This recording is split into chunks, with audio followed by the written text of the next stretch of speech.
Hey guys, Alasia here. So, welcome to the very first installment of the Reading Nook. Several people have expressed that they would like me to do book reviews, so I thought I'd go ahead and make this a segment on my channel. Now, I have done book reviews on my Bookstagram account, A Troubled Greens Library, but Instagram only allows for so much text, so I thought I would give you some longer reviews here and see how they do. So, for my very first review, I'm actually going to do a pretty straightforward book and honestly won't probably be that long. I'm actually reviewing the 2010 novelization of the movie Robin Hood that starred Russell Crowe and Cate Blanchett, and that was written by David B. Coe. Now, the reason I chose this book to start with is because if you follow me on Twitter, you know I have a slight thing for Russell Crowe. And one night when I was watching Robin Hood for like the millionth time, which is one of my favorite movies, me being the massive bookworm that I am, and also being slightly weird in that I actually really like movies that have been turned into books, I started down the rabbit hole looking to see if this had been turned into a novel, and lo and behold, I found it. So that's pretty much it. So I'm going to jump straight into my review. Now, straight off the bat, I'm going to tell you if you've seen the movie, you've basically read this book. And unfortunately, not even the director's cut, it's just the theatrical release, which is kind of sad. They even have the English translations of the very few French phrases that were used throughout the book and the movie directly after the French. So it's not the most earth-shattering book. It's incredibly straightforward. Mirrors the movie almost beat for beat and does unfortunately leave out the extended scenes, but there it is. So you may be wondering why I'm even bothering to read or review it. The reason I read it is because I've been on a slightly weird medieval English history kick recently. I've been reading a lot about the War of the Roses, English War of Succession, and this just kind of fit in weirdly enough, and I did enjoy it. I actually really did like it. And then the reason I chose to review it, I wanted to start off with not a very daunting book for this series, but also just the few small changes that the author made to put it in novel form. For me, really stood out and made this more of just a movie script turned into prose. So that's essentially why I started with this book. And just FYI, the rest of this review will have spoilers in it, so if you don't want to be spoiled for the movie, don't watch the video, come back when you've seen it. But it has been out since 2010, so, you know. I'm also not going to do a massive summary of either the movie or the book, because again, it's been out since 2010. So I am going to do this review from the point of view of someone who has seen the movie, knows what I'm talking about. All I'm doing really are pointing out the few, in my mind, significant changes between the book and the movie. So in this retelling of Robin Hood, Maid Marian is actually the mistress of an estate called Pepper Harrow that's in Nottingham. And her village is incredibly poor and on the brink of starvation. It is set during the Crusades, and war is expensive. And these people, anything that they have of value, such as grain, livestock, things that they could use to sustain themselves, has been taken towards the crown's tax.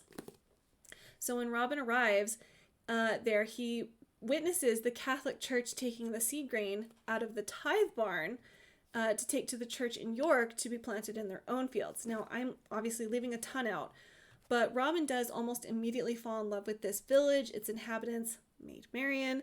So he decides to steal that grain back for the people of Nottingham. Now, Maid Marian has been begging the church in York to leave the grain because if they go one more hard winter, it is implied that the whole village will die. That's how destitute they are.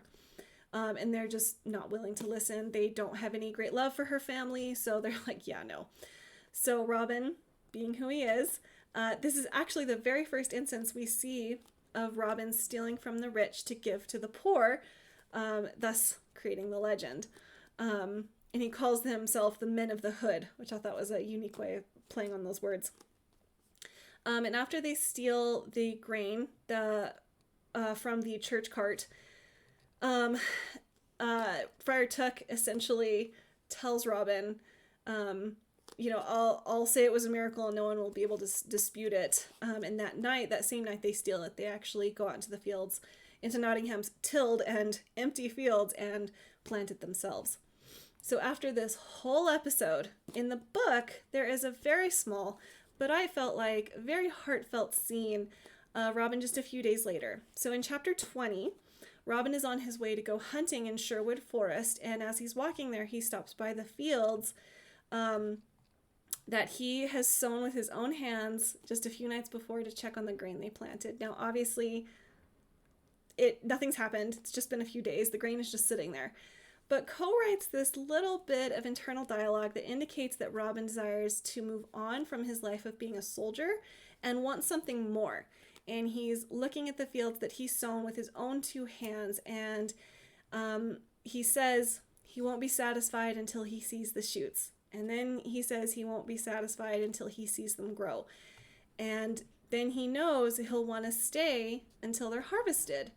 And in this story, Robin Hood isn't from Nottingham, nor does he have any intention of staying there, and he certainly didn't have any intention of falling in love, but he ended up doing all those things. Now, the reason I point this out is because I'm also reading Wild at Heart by John Eldridge, and at one point I may do a review of this book and Captivating, which is the female counterpart to this book. So this is the masculine, and then there's a feminine. It's written by a husband and wife duo. Eldred says that every man wants three things. He wants a battle to fight, an adventure to live, and a beauty to rescue. And Robin Hood does all three of these things in this story. But what I loved about this little scene, this little small intimate scene that's literally a paragraph long, is that as Robin is checking on the grain that he's sown, it indicates that he's finally found some peace in the last place that he's looking for it. He's been a soldier his entire life. He's been on crusade in the Holy Land for 10 years. But he goes to this obscure little English village and he finds not only peace, but the beauty to unveil. Because you know that Robin is using that planted field as an excuse to stay with Marian longer and stay close to her. So for me, this little scene, I don't know, it was kind of touching, and I just really loved it, and I actually really wish it'd been in the movie because it was so brief, and I know that Russell Crowe, being the incredible actor that he is, obviously, he could have conveyed all that emotion, but alas, it's not in there. But I really love this little scene, and it really stood out to me as I was reading the book, because again, it's so close to the movie, it washes over you a little bit. The one other thing I want to point out is that in the novelization, whether intentionally or not, Coe really downplayed the fact that Marian showed up to that last battle when the French troops are landing on the English beach. For me, that is the one irritating thing about this movie. It's just 15 minutes of stupidity, in my very humble opinion. It just wasn't necessary, and it's so, out of place, it takes you out of the movie. But unfortunately, even in 2010, we had to have our wham in power, so whatever, is what it is. But in the book, the moment is significantly diminished. And again, I don't know if Coe did that on purpose or it was subconscious, but I really appreciated that. So yeah, that's basically it. It's a pretty straightforward book. Again, nothing earth-shattering. I will say one thing. All of you know that I'm a historian and I do complain about historical inaccuracies, so let me just say this. Yes, this movie is horribly historically inaccurate. The Magna Carta was signed. It is still part of the British government to this day, and there are a lot of other inaccuracies throughout the film. However, I'm willing to give this movie/book a pass because Robin Hood is like King Arthur in that there's no one wrong way to tell this story. It's a French story that's cobbled together. It was brought over by the Normans. We don't even really, I think, know what the first story of Robin Hood actually is, just like we really don't know which King Arthur is the original King Arthur or the right King Arthur, you know what I mean? So you can't really do Robin Hood wrong, I feel like. So yes, they really messed up the historical record, but again, I'm willing to give it a pass because Robin Hood in and of itself is a fantastical story. So There it is. So there's my little review. Nothing earth shattering, nothing in depth. For being what it was, I enjoyed it. You know, if you ever see it on a thrift store bookshelf, I'd say get it. You might enjoy it. Um, Probably not something you're gonna read multiple times.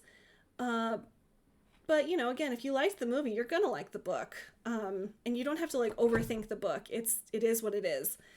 I did do the Audible version because I love audiobooks. It was $10 for Audible members, and I thought it was a fine production for what it being what it was. Overall, I'd give it a 7 out of 10. If they had the extended scenes in there, I'd be willing to bump it up to an 8, but alas, it is just the theatrical cut. So let me guys know, like, let me know what you guys think in the comments. One day I'll be able to talk English. Um, Let me know all the things. Let me know, did you like this movie? Do you not like this movie? Have you read the book? Did you even know there was a novelization? Are you going to get it now that you know there is one? Let me know what you guys think. And if you can also let me know if you guys would like to see more of these types of reviews slash videos on my channel, that would be deeply appreciated. Again, I'm not really sure where I want my channel to go, but if you guys could let me know, I would really appreciate it. So until next time, bye.